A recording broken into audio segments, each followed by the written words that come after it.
Chapter 20. Brent had just finished paying for the large bouquet of flowers when his phone rang. He shifted the flowers to his left arm and dug the phone out of his pocket with his right. "Hello?" "Brent, it's Julia. I know you're not acting right now, but I just got word that you're in the running for an Action Hero Award. The ceremony is next week. Do you think you can make it?" He put the phone between his ear and shoulder so he could flash a wave at Rose before exiting the shop. This really isn't a good time right now, Julia." "It never is, Brent, and this isn't really a request. If you ever finish that story and want it published, you need to stay visible, or it will be much harder to get it published. This is a chance to come out for one night, be seen, and stay relevant. You do want it published, don't you?" "Of course I do." "Then you need to do this. You know your previous books sold better when you became famous. You're starting to disappear. If you don't stay relevant, it will be much harder to publish. You know how it goes." Brent nodded, though he knew she couldn't see it over the phone. He did need to stay relevant, and this was a great opportunity, since it would only be appearing at an award show and not giving up months of his life to be in a film. "Can you give me a day to think about it?" he asked Julia. "I need to discuss the offer with Sam." "Absolutely, but Brent, it's a good offer. You really should think about taking it." "I will." Brent ended the call and slipped the phone back in his pocket. He looked up and realized he was on the edge of town and near Fanny's house. "When are you going to ask that girl to marry you?" Fanny was in her usual afternoon spot, the rocking chair, with her latest knitting project on her lap. But from the short time he spent with her, Brent knew that she spent her mornings in the kitchen making breakfast, cleaning, and having devotional time.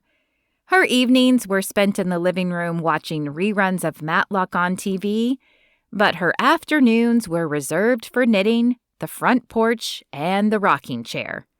"Fanny, it's only been a little more than a month." Brent didn't tell her he had been scoping out rings. Online, of course. Soda Spurs didn't have a decent jewelry store. "It only took me a week to know I wanted to marry Frank." Fanny's needles clacked in her weathered hands. Frank was her late husband. He had been dead for 10 years, but Fanny still spoke about him as if he were still with her. At first, Brent had wondered if Fanny was losing her faculties, but she'd told him it was like talking to Jesus. "You've got flowers," she continued when Brent didn't answer. "Does that mean you messed up?" Brent shook his head. "You are an astute woman, Fanny Murphy. Sam and I got in an argument this morning." "'Bout money?" Her needles never missed a beat, and Brent wondered if she knitted because she needed whatever item she was making, or because it was her form of release and relaxation. Brent chuckled. He shouldn't be surprised Fanny would know all about it. She seemed to know about a lot of things for someone who didn't venture far from her house often. "Yes, about money? How did you know that?" "'Cause it's always about money when couples fight, or an ex, and since neither of you have one of those in the picture, I figured it must be about money." "Well, you're right. I tried to give Sam money, and it didn't go over well, so I'm hoping the flowers help when I apologize tonight." "You might try wearing a hat, too." A tiny grin pulled at the corners of her mouth. Brent bit back a smile. He should never have told Fanny about his wish of having a hat the first day he was in town, but she'd weaseled it out of him one afternoon when they were having tea together. "I don't have one yet, but I'll be sure to get one." With a final wave goodbye, Brent continued to his rental house. Since Sam had probably gone to work after he left and kept the shop open until 6, he figured he could use the time working on his story. It was almost done now that he'd returned to Soda Spurs and had his muse back. As he opened the door to the small house, a sigh escaped his lips. The first thing he had done when he decided to move here was to scope out property and contract a builder. But it would still be another few months before the house he wanted was built. Sam tapped the table as she thought about what to say to Brent. After lunch, she had returned to the shop and thought more about Connor's offer. It seemed to be a good idea, even though Norma didn't like him. It wasn't a long-term solution, but it would buy her some time. The knock announcing Brent's arrival sounded on her door. Sam took a deep breath. She was glad he had agreed to still come over after their angry morning words, but now she needed strength. When she opened the door, the first thing she saw was not Brent's face, but a large bouquet of colorful flowers. Red roses, daisies, and yellow buttercups filled her vision. "My apologies, my lady, for trying to fix your problem this morning."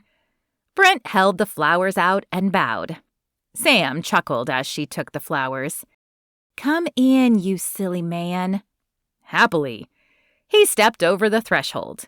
With one arm, he closed the door behind him, and with the other, he caught Sam about the waist and pulled her to him.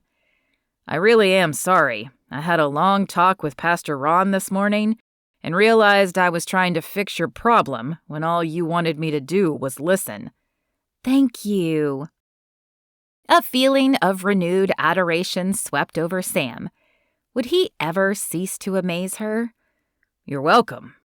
Brent's eyes stared into hers before closing as his face leaned closer. His lips touched hers, sending a tremor of excitement through her.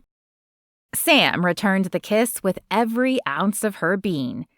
She had no idea what was going to happen after she told him her plans, so she wanted to enjoy this moment fully.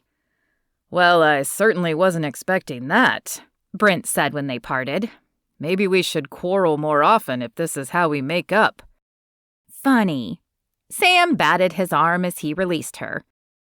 "I do have news, though." She paused and bit her lip as she tried to muster her courage. "Come into the kitchen so I can put these in water." "I have some news, too." "Really? Do you want to go first?" Sam asked. Now that he was here, she wasn't sure she wanted to tell him. What if he didn't take it well? What if this ended their relationship? She opened a cabinet and stood on her tiptoes to reach the vase on the top shelf, but her hand was just shy. Brent's form filled the space behind her, and he pulled the vase she was reaching for down. Sam tried not to breathe in his intoxicating woodsy scent. If she let herself get too swept up in his presence, she might not have the guts to go through with this, and she really did think it was the right move. He handed the vase to her and held her eyes. "No, you go first." Sam nodded and turned the faucet on as she gathered her thoughts. When the vase was 3/4 full, she shut off the water and placed the flowers in. "So, an old friend showed up in town today after you left this morning?" She turned to face Brent. "We went to high school together, and he owns a dealership in Dallas now." "That's nice." Brent's left brow rose as he spoke, belaying his confusion in her statement. "It is," Sam continued. "We got to talking, and he needs a mechanic." Understanding dawned on Brent's face, and his posture shifted. His arms folded across his chest as he leaned back. "It would just be for a few days, maybe a week." Sam shot the remaining words out in a hurry. "I can earn enough to cover the shop for a few months." "And then what, Sam?" Brent asked. "The bill isn't going away."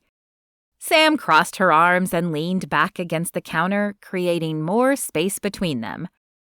"I know it isn't a permanent solution, but it's a solution for now.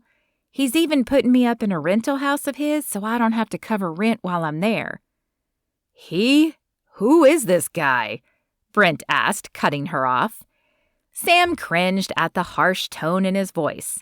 This was not going as she expected. I told you he's a friend from high school. So let me get this straight. Brent's eyes narrowed. This friend from high school you haven't seen in, what, a decade? Shows up and offers you a job and a place to live in one of his houses, and you think it's a good idea? How did he even find you? Sam squeezed her arms a little tighter. He saw us, on TV and was attending a conference near here, so he thought he'd stop by and say hi. When I told him about the shop, he offered the job. Why was Brent acting this way? While she hadn't expected him to be super excited about the time apart, she had thought he would at least understand. So this guy you haven't seen in years walks in and you just tell him about your troubles? I had to practically pry it out of you. Then he offers you a job and you jump on it? I could offer you a job, Sam, and you wouldn't have to go anywhere. Sam shook her head. Tears stung her throat, but she refused to let them fall. It's not the same. He's offering me a mechanic job. You'd be creating some job to give me money. This way I can earn it. Why is it so important that you earn it? Sam's eyes dropped to the floor. I let Greg help me get the loan for my first shop. I think I didn't see some of the signs of his cheating because I felt like I owed him. Maybe it's stupid, but I didn't think I could break up with him while money was still owed. Sam, I am not Greg. I have no intentions of cheating on you. Brent grabbed her hand and she could feel the sense of urgent honesty emanating from him. I know you don't, but does anyone really mean to do it? I don't want the issue of money between us, and I don't have any customers right now, Brent. I've been trying to figure out a way to get more, branch out into a new area or something, but I've come up short. I just need this to buy more time. So you've already decided. Brent's volume dropped to just above a whisper, and the pain was evident in his voice as he said, I thought we were in this together, Sam. I don't see another option, Brent. Do you? He stared at her with a pointed expression. Other than you giving me money? His shoulders rose as if he were going to speak, and then fell in defeat. No, I guess not. I just hoped we would discuss something as large as this. It's what I had planned to do. What do you mean? Sam asked. Nothing. Brent sighed and ran a hand through his hair. It doesn't matter now. Brent, Sam began, please tell me. He stared at her for a moment as if deciding if he wanted to share. Julia called earlier. I was nominated for an award and they want me to attend the ceremony this next weekend. Julia suggests attending so that it keeps me relevant for when I finish the story. But I told her I needed to discuss it with you first. Oh. Sam's heart fell to the floor. Here Brent was asking about taking a day. True, it was a day in the spotlight, which would affect her as well, but she had presented her week as if it were already decided, instead of asking him. She felt selfish. Are you going to do it? Well, I was hoping you would come with me if I decided to go, but it appears you'll be in Dallas. A silence fell between them. I'm sorry, Brent. I should have discussed it with you instead of just deciding. I guess I've been so used to being on my own that I didn't think about it. But I really do feel it is a good move for now, until I figure out what else to do. Will you forgive me? I guess. Brent smiled. It was small, but it told Sam he had forgiven her. You would have hated this award show anyway. Fancy dress, getting all dolled up, etc. Sam covered the space between them and touched his arm. I would have done it for you, and maybe I'll finish early and be able to go with you anyway. You would still send a plane for me, right? Of course. Brent held her gaze. I'll always come for you." Then he leaned down and kissed her, and Sam's fears flew away.